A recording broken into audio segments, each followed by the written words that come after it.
नमस्कार। सास बहू की अनोखी दुनिया में सभी का स्वागत है और मैं हूँ चित्रलेखा और ये है मेरी प्यारी बहू पारुल। और आज हम बहुत सारी चीज़ें देखेंगे, बहुत सारी चीज़ें समझेंगे। बहुत ध्यान से देखना है, बहुत ध्यान से उसको आत्मसात करना है। और आत्मसात आंख बंद करके नहीं करना है, प्रैक्टिकल करके देखना है, क्योंकि विज्ञान कहता है करके देख लो। करके देख लोगे तो वो आपने जान लिया, वो एक्चुअल नॉलेज आपकी हो जाएगी। तो सबसे पहली बात देखो, कल हम लोग बैठे थे तो सेम बगल बगल में बैठे थे। आज इनकी कुर्सी हमसे नीचे है और मेरी कुर्सी इनसे ऊपर है। सबसे पहला सिद्धांत, जब कुछ सीखा जाता है, जब हम किसी को देते हैं तो एक विशेष प्रकार की ऊर्जा का फ्लो होता है, एनर्जी का फ्लो होता है। ये एनर्जी का फ्लो हायर टू लोअर होता है, उच्च ऊर्जा स्तर से निम्न ऊर्जा स्तर की ओर जाता है। तो सबसे पहला सिद्धांत, जैसे कि हमारे यहाँ स्टेज बनाई जाती है, जब कोई प्रवचन करता बैठता है तो वो ऊपर बैठता है और श्रोता जो होता है वो नीचे बैठता है, जिससे प्रॉपर तरीके से एनर्जी का जो फ्लो है वो वहाँ तक पहुँच पाए। तो एक तो ये हो गया। एक और ध्यान हमारी बच्चियों को ध्यान रखना है कि जब भी किसी से कुछ सीखा जाता है और वो लेटने की मुद्रा में है तो हमेशा उसके पैरों की तरफ बैठें, क्योंकि हमेशा जो एनर्जी का फ्लो ऊपर से नीचे की तरफ या फिर उच्च से निम्न की तरफ ही होता है। तो पहला सिद्धांत, हमेशा अपने से बड़ों के पैरों की तरफ बैठें। ये कोई बंदिश वाली बात नहीं है, ये विज्ञान है। तो आज हम बात करेंगे पारुल, काय की बात करेंगे आज? चतुर्थी के बारे में। गणेश चतुर्थी की बात करेंगे। और गणेश चतुर्थी जो भाद्रपद में होती है वो तो होती ही है। इसके बाद हर माह की जो चतुर्थी होती है, एक कृष्ण पक्ष की जिसको हम संकष्टी कहते हैं और शुक्ल पक्ष की जिसको हम विनायक चतुर्थी कहते हैं। तो आज है साथियों विनायक चतुर्थी। तो हम गणपति की बहुत सारी ऐसी चीज़ों के पीछे, जिनके पीछे एक्चुअल में क्या है, जो विज्ञान क्या है, इसमें स्पिरिचुअलिटी कहाँ हम निकाल सकते हैं, इसमें क्या क्या चीज़ें, आयुर्वेद कहाँ हमें दिखाई दे रहा है, बहुत सारी चीज़ें हमें देखने को मिलेंगी।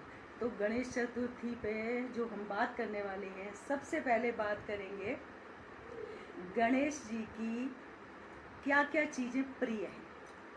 तो सबसे पहले जो प्रिय चीज़ होती है वो है दूर्वा।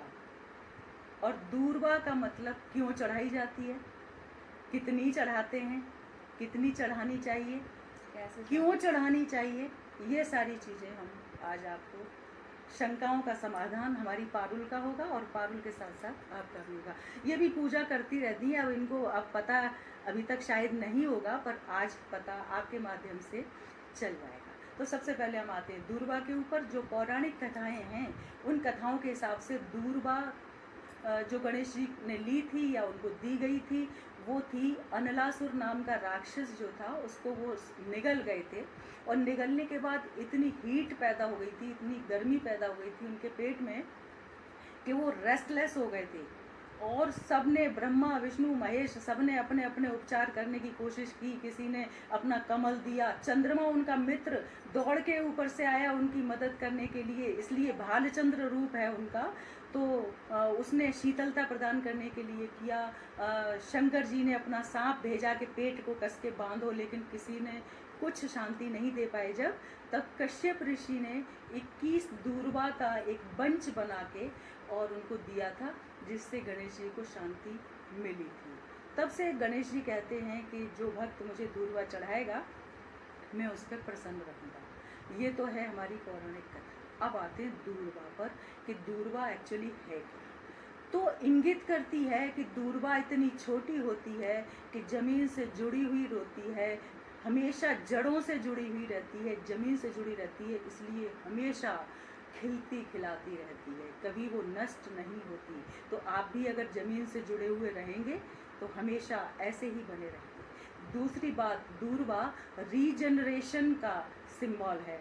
दूसरी बात, जो दूर्वा है वो रीबर्थ को रिप्रेजेंट करता है, दूर्वा प्रॉस्पेरिटी को रिप्रेजेंट करता है। तो इसके लिए दूर्वा गणपति को भेंट की जाती है, चढ़ाई जाती है।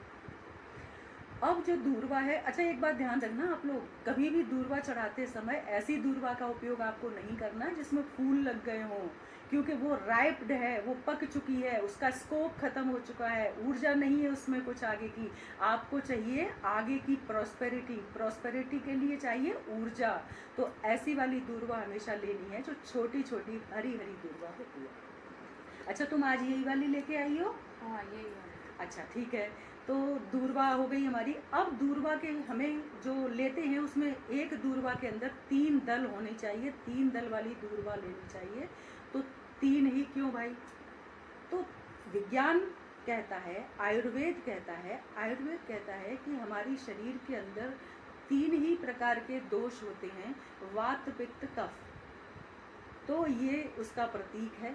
हमारे जो गुण होते हैं सत रज तम, सतोगुण रजोगुण और तमोगुण, ये भी 3 ही होते हैं। तो ये जो दूर्वा है ये त्रिदोष नाशक है, और हमारे शरीर के जितने भी प्रकार की बीमारियां, जितने भी प्रकार के रोग होते हैं वो इस वात पित्त कफ के द्वारा ही होते हैं। अगर वात पित्त कफ को हम बैलेंस कर लें, अगर हम अपने अंदर के सत रज तम को बैलेंस कर लें, एक्चुअली रजोगुण और तमोगुण को बैलेंस करके ही सतोगुण बनता है, ऐसा एक ट्रायंगल है, ऐसा मान लीजिए। तो जब जिनके ऊपर रजोगुण और तमोगुण ज़्यादा हावी हो जाता है उन लोगों को ये समझ लो दूर्वा चढ़ाना गणपति पे राम बाण का काम करेगा। ये प्रैक्टिकल है, ये टेस्टेड है। तो ये विज्ञान कहता है, इसलिए आप उसको करिए और देखिए और उसका असर देखिए। इसके बाद 21 दूर्वा, 3-3 दल की 21 दूर्वा लेना है। 3-3 दल की 21 दूर्वा, तो 21 में 2 और 1 भी 3 हो गए। तो इसलिए भी 3 का जो अंक है वो हम इसके अंदर रखते हैं। दूसरा जो सबसे प्रिय चीज है मोदक। मोदक प्रिय मुद मंगल दाता। मोदक प्रिय है तो क्या मतलब है मोदक का? मोदक का मतलब है, मोद का मतलब है आनंद।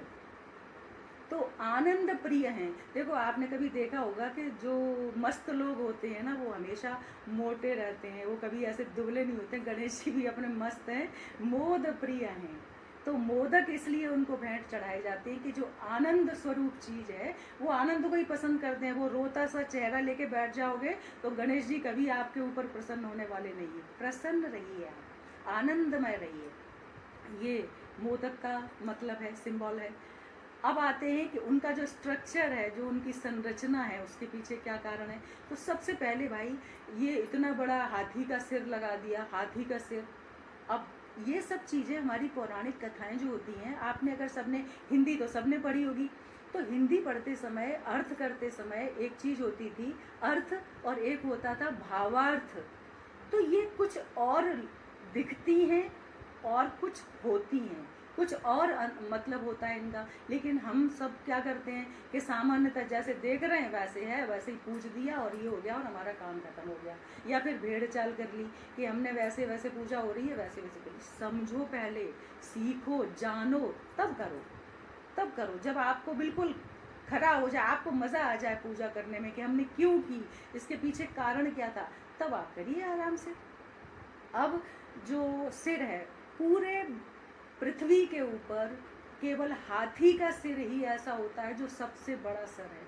अब हम सब जानते हैं कि वो इंटेलेक्ट के देवता हैं, वो बुद्धि के देवता हैं। तो ऐसी बुद्धि भरपूर कूट कूट के भरी हुई है उनके अंदर, ये उसका सिंबल है, इतना बड़ा सर। समझ में आया तुम्हें? आ गया। अच्छा माँ ये बताओ कि गणेश जी के कान इतने बड़े क्यों हैं और आंखें इतनी छोटी छोटी क्यों हैं? वेरी गुड, बहुत अच्छा प्रश्न कर दिया पारुल ने हमारी ने, कि कान इतने बड़े क्यों।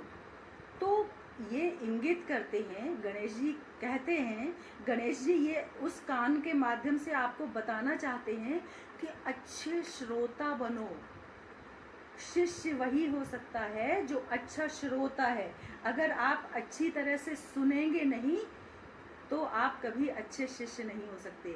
या किसी भी चीज़ का क्रियान्वयन करने के लिए पहले अच्छी तरह से जो कहा जा रहा है, जो निर्देश दिए जा रहे हैं, उनको आप सुनिए। तो बड़े बड़े कान मतलब ज़्यादा सुनो, अच्छे श्रोता बनो। छोटी छोटी आंखें क्यों? बड़ी बड़ी आंखें ज़्यादा देख ली, छोटी छोटी आंखें की दूरदृष्टि, और जो आपके इधर उधर नेगेटिविटी ऐसा वैसा जो कहा जा रहा है आपके बारे में, किसी और के बारे में, उन पे ध्यान न देते हुए, उनको निगलेक्ट करते हुए, छोटी छोटी आंखें, हम जो देखना चाहते हैं बस वही देखें। ये इसके पीछे। और तुम्हें बता दें और कुछ, उनका पेट इतना बड़ा क्यों? पेट, गणेश जी को लंबोदर कहते हैं, लंबोदर। इतना मोटा पेट है, इतना बड़ा पेट है गणेश जी का। और गणेश जी के लंबे पेट के कारण ये है उनका कि वो ये कहते हैं कि अगर कोई तुम्हें मित्र समझ के, तुम्हारे ऊपर विश्वास करके कुछ अपना रहस्य आपको बता दे, तो वो ता उम्र उस रहस्य को आप अपने पेट के अंदर रखें। मतलब जो कुछ है सो अंदर रखें। ऐसा नहीं कि कल उसकी लड़ाई हो गई आपसे, या कुछ मनमुटाव हो गया और आपने 4 लोग खड़े हुए हैं और 4 लोगों के सामने उसके बोल दिया, तुमने उस दिन ये वाली बात कही थी ना। गणेश जी नाराज हो जाएंगे, फिर आपके व्रत उपवास सब बेकार हैं। तो हमें इस तरीके से फॉलो करना है कि गणेश जी का पेट इतना क्यों है, उनके कान ऐसे क्यों हैं, उनकी आंखें ऐसी क्यों हैं, उनका सर ऐसा क्यों है। और कुछ नहीं, बस ये तो मेरे को पता ही नहीं था कि इनके कानों में, आँखों में इतनी गहराई छुपी हुई है। मैं तो सोचती थी हाथी का सर लगा दिया है तो इसीलिए वो ऐसे दिखते हैं, इसके पीछे ये गहराई है, ये तो मुझे आज आपसे पता चला। और सुनो, एक और इम्पॉर्टेंट बात, आप सब लोगों के सामने कभी ऐसा दिमाग में प्रश्न आया होगा या नहीं आया होगा, तो आना चाहिए कि इतने मोटे भारी भरकम गणेश जी, मोटी तौंद वाले, और सवारी क्या है, चूहा। उनके वजन से चूहा मर नहीं जाएगा, तो भाई इतना छोटा क्यों? इतने मोटे तगड़े आदमी के लिए कोई अच्छी सवारी होनी चाहिए थी। तो अब क्या कहता है ये चूहा आपका? गणेश जी, जैसा कि मैंने अभी बताया, इंटेलेक्ट को प्रदर्शित, इंटेलेक्ट के देवता हैं, बुद्धिमत्ता के देवता हैं, बुद्धि के देवता हैं, मतलब तर्क है, बुद्धि है तो तर्क है। और चूहा कुतरने का काम करता है, कुतर्क है, कुतर्क। तो बुद्धि से आप तब काम कर पाओगे, इंटेलेक्ट का आप भरपूर इस्तेमाल तब कर पाओगे जब आप कुतर्क के ऊपर सवारी करोगे, कुतर्क को दबा के रखोगे, उसके ऊपर बैठ जाओगे, कुतर्क को कभी भी अपने ऊपर हावी नहीं होने दोगे। ये कहता है चूहा। तो सबसे पहली बात ये है कि हम जो सिंबॉलिक है हमारा, इसके पीछे इतना अथाह विज्ञान छुपा हुआ है जिसके बारे में किसी को पता नहीं था। अभी भी बहुत सारी चीज़ें दोस्तों ऐसी रहेंगी जो हम आपको बताते रहेंगे। एक इतनी सारी इम्पॉर्टेंट चीज़ें आज आपको बता दी। जब मुख्य गणेश चतुर्थी आएगी तब और बहुत बहुत बड़े रहस्यों के ऊपर से पर्दा हटाएंगे और आप तक बहुत सारी चीज़ें शेयर करेंगे। अब ये चूँकि पूजा पाठ का मामला है, बड़े और छोटे का मामला है। अब जैसे कि मान लो आपकी जो हमारी बच्चियां देख रही होंगी, जिनकी सासू माएँ हैं उनके साथ हैं, या कोई भी बच्चा है वो अपने पिताजी के, माताजी के चरण स्पर्श कर रहा है, बड़े भाई के चरण स्पर्श कर रहा है, या बहू है तो बहू अपनी सासू के, अपनी घर में जो भी बड़े लोग हैं उनके चरण स्पर्श करते हैं, हमारी संस्कृति है। तो ये भी बहुत विकृत रूप ले गई है। हमने देखा है आज तक बहुत सारे आजकल लोगों को कि खड़े होते हैं और पैर छूते हैं तो घुटनों तक हाथ ऐसे करते हैं, और फिर हाथ भी कहाँ चला जाता है हमको पता नहीं, ऊपर जाता है नहीं जाता है, पर हमने ऐसा ही देखा है। या फिर सामने वाला जो व्यक्ति है जिसके हम पैर छू रहे हैं वो जूते पहने हुए हैं। तो देखो बच्चों, देखो साथियों और सासू माओ, आप समझ लीजिए कि हमारा जो शरीर है वो ऊष्मा का, विद्युत का सुचालक है, गुड कंडक्टर है, इसके अंदर करंट है। और ये जो हमारी माइथोलॉजी है जो बताती है चरण स्पर्श करो, ये करो, इसके पीछे बहुत बड़ा विज्ञान है। क्या विज्ञान है इसके पीछे? कि जब हम दूसरे के चरण स्पर्श करते हैं तो चरण स्पर्श करते समय हमारी जो पूरे शरीर की जो ऊर्जा है वो ऊपर से नीचे की तरफ, जैसे मैंने वीडियो के स्टार्टिंग में आपको बता दिया था, तो ऊपर से नीचे की तरफ बहती है। मतलब किसी भी व्यक्ति के अंदर ऊर्जा का सबसे बड़ा स्रोत उसके पैर के अंगूठों के नाखून होते हैं। तो कभी भी जब आप किसी के चरण स्पर्श करें तो दोनों हाथ अपने उस व्यक्ति के पैर के अंगूठों के नाखून के ऊपर स्पर्श करें और उसी समय वो व्यक्ति उस व्यक्ति के सर पे हाथ रखेगा। अब ये कंप्लीट वो रखे हुए हैं पैरों के ऊपर और वो व्यक्ति रखे हुए हैं सर के ऊपर, तब ये पूरा सर्किट कंप्लीट हुआ, पूरा वर्तुल कंप्लीट हुआ।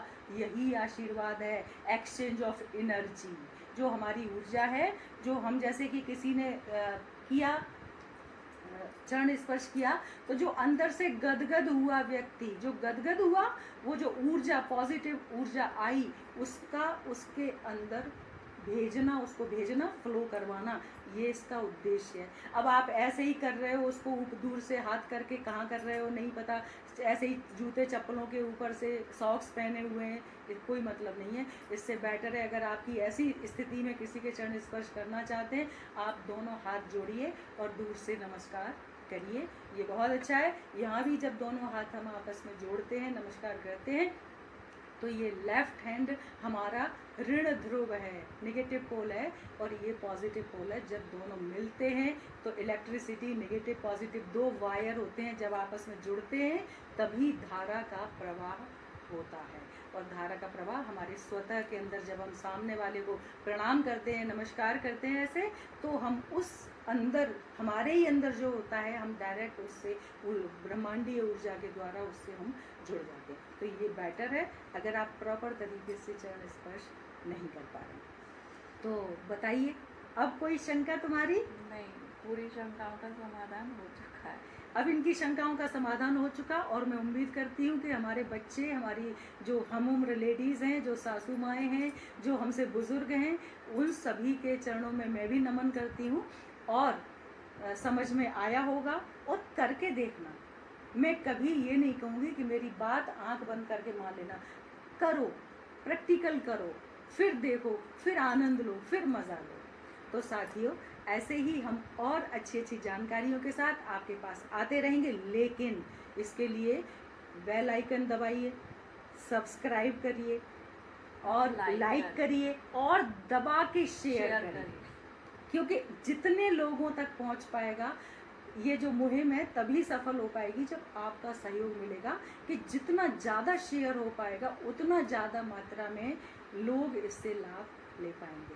तो तब तक मस्त रहिए। और एक बात, आज आखिरी में मैं अपने शब्दों को विराम देते हुए एक बात कहना चाहूँगी सासू माओं से, कि वो बात हमेशा ध्यान रखना दशरथ जी की, जब लेके आए थे अपनी बहुओं को चारों को घर पे, तब क्या हुआ था, उन्होंने सबसे पहले रानी कौशल्या को बोला था, बधू लड़किनी पर घर आई, राखे नयन पलक की नाई। ऐसे प्यार से रखिए इनको, जैसे आंखें जो होती हैं उनकी रक्षा पलक करते हैं।